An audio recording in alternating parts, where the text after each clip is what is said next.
kansalaiset. Täällä Suomessa on uusi, uhkaava, järkyttävä päihde, joka on vanha päihde, jota on yritetty Suomesta hävittää jo aikaa, joka on lakikin meinattu. Se ei ole viina, se ei ole tupakka, eikä se ole kannabis eikä heroiini, vaan tämä päihde on tuettu niin uhkaavaksi Suomen kansalaisille, että sitä enää laivoiltakin nyt saa. Tämä on hirvittävä myrkky.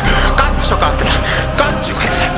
Lakupiippu, kielletty hedelmä. Katsokaa, kielletty hedelmä. Oi mikä aine. Lakupiippu, lakupiippu, kattokaa mikä myrkyllinen. Oho, tämmöinen kielletty hedelmä. Katsokaa, tämä ystäväni, tämän kuvaa tämän hetki kun mä näen